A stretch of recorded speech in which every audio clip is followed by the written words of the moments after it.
الحاجة التانية اللي احنا هنشرحها دلوقتي هي البحث في المحتوى الخاص بك او المحتوى الخاص بكانفا. هنا طبعا نقدر نبحث زي ما احنا قلنا عن كلمة مدرسة، مفيش اي مشكلة، هيظهر لنا القوالب اللي جاهزة بالنسبة للمدرسة.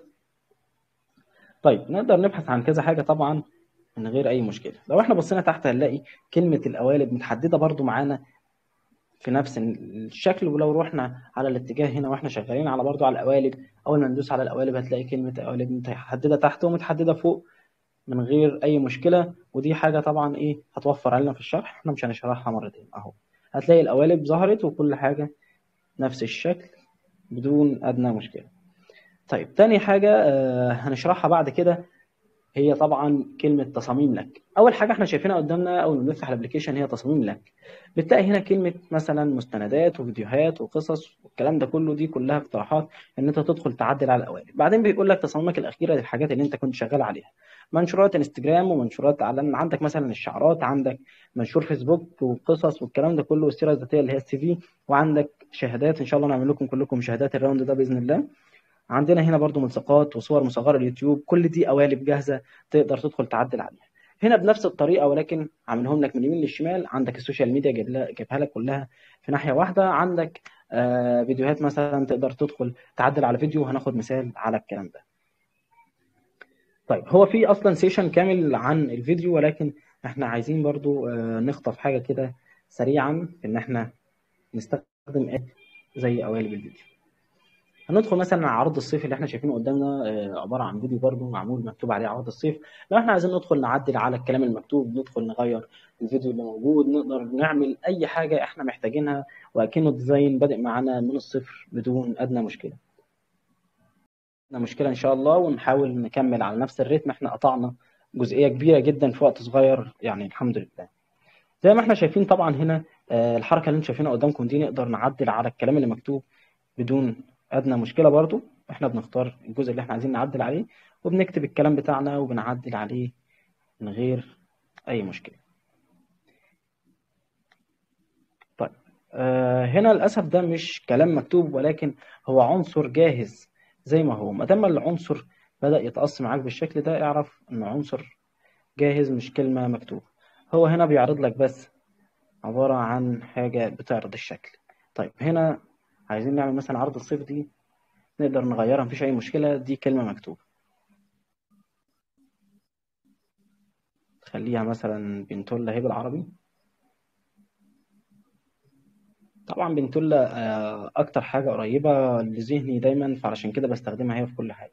طيب الفيديو اللي ورا ده انا عايز ابدله مثلا، بعمل له استبدال اهو، بحدده وبعدين بعمل له استبدال. بختار طبعا من الفيديوهات اللي موجوده.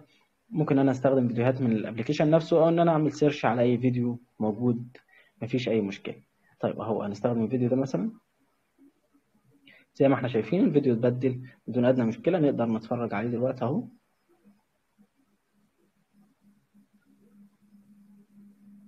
طبعا الكلام ده ينطبق على اي فيديو انت شايفه او انت بتحمله من على الموبايل او اي حاجه من غير اي مشكله. تقدر ان انت بتضيف الفيديوهات من خلال معرض الصور بتاعك اهو.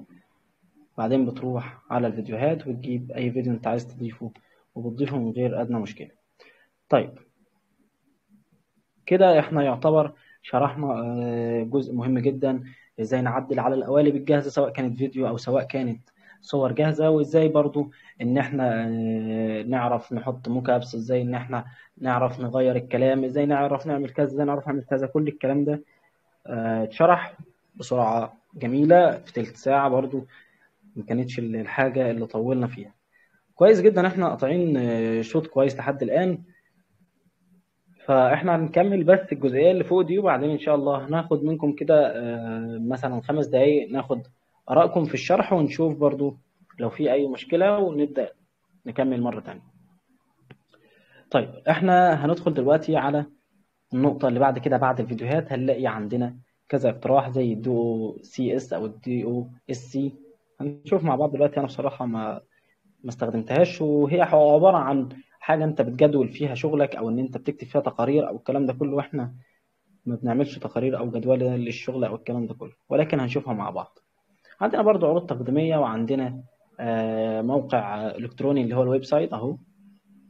عندنا عروض تقديميه، وهي ان انت تقدر تعمل برزنتيشن زي الباوربوينت بالظبط من خلال المكان ده. وده برضو هيبقى موجود عليه سيشن كامل ازاي تعمل باوربوينت، وهنعمل لكم ان شاء الله عليه تاسك كده، والناس كلها تنفذ الحاجه اللي احنا مطلوبها منها باذن الله يعني.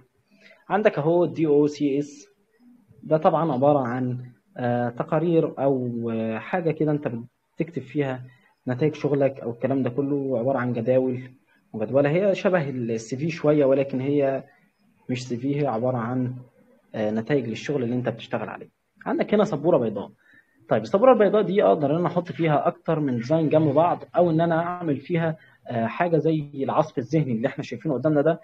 تقدر تعمل عباره عن خريطه ذهنيه، اسف مش عصف ذهني. الخريطه الذهنيه طبعا ان احنا نعرض فيها كذا حاجه مع بعض. طيب انا على الجوده بس على الاضاءه، اسف شويه. طيب زي ما احنا شايفين اهو خرائط ذهنيه، او ان احنا نحط اهدافنا ونحط هنحققها ازاي عن طريق كذا وكذا ونوصل لكذا والكلام ده كله. والكلام ده طبعا هيبقى التعديل عليه بنفس التعديل اللي احنا اشتغلنا على الديزاينات اللي قبل كده بالظبط. الموقع الالكتروني، بمناسبة الموقع الإلكتروني، إحنا عملنا موقع إلكتروني بالفعل من نفس المكان ده، وهبعت لكم اللينك بتاعه، وهتلاقوا عليه كل السوشيال ميديا بتاعتنا، سواء فيسبوك أو جروب فيسبوك أو مثلا يوتيوب بتاعنا أو أي حاجة تخصنا هتلاقوها جوه الويب سايت اللي إحنا عاملينه ده. طيب عندنا هنا كلمة المزيد، هتلاقي برضو فيها عروض كتيرة جدا. عندنا هنا انفوجرافيك اهو، مفيش أي مشكله. ده حاجات ناس بتستخدمها بصراحه في حاجات لطيفه جدا وجميله، بتبقى عاملاها عباره عن نصايح او حاجات زي كده، بتبقى شكلها لطيف. استخدمناها قبل كده برضو في الديزاين عندنا على البيج، مفيش ادنى مشكله. عندك هنا بيقول لك رسوم بيانيه برضو، عامل لك جداول وعامل لك اشكال زي ما انت شايف. هنا بيقول لك اغلفه للكتب. طبعا انت مش هتاخد غلاف لكتاب من هنا وتروح تحطه على كتاب عندك، لان ده هيعمل لك مشكله. انت ممكن تقترح مثلا ان انت تشوف بعينك، تعمل تغذيه بصريه، ان انت مثلا تعدل على حاجه بحد كبير لحد ما هي ما تبقاش نفس الشكل بالظبط. هنا مثلا عامل لك كتاب عن قصه التوأم الخطأ، او مثلا عن فن الخط للاطفال، امواج في ليله مظلمه، مش عارف ايه الكلام ده كله، تقدر تدخل تعدل عليه. عندك هنا خرائط ذهنيه برضو اللي احنا اتكلمنا عنها. عندك هنا اغلفه مجلات برضو، تقدر ان انت تعمل تغذيه بصريه من خلال الموضوع ده، مفيش ادنى مشكله. طبعا انت ممكن تستغنى عن كل الكلام ده وتعمل سيرش في المحتوى نفسه، وخلاص هتوصل لحاجه اللي انت عايزها. لو انا مثلا عايز اعمل لوجو عن مثلا فراشه،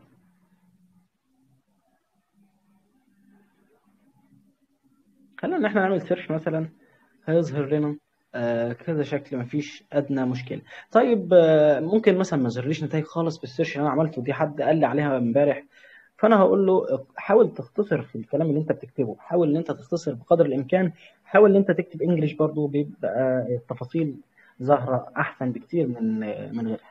طيب هنا مثلا ظهر لنا اول ثلاث اربع حاجات عن الفراشه، بعدين بدا يظهر لنا حاجات مالهاش اي علاقه بالفراشات. اهم حاجه ان هو جايب لنا اهو، لا جايب لنا فرشات كتير، جايب لنا فرشات كتيره كويس جدا جدا.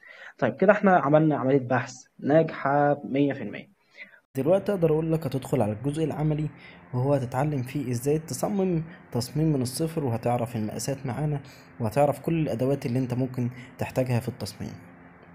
يلا يا صديقي نخش على الجزء الثاني.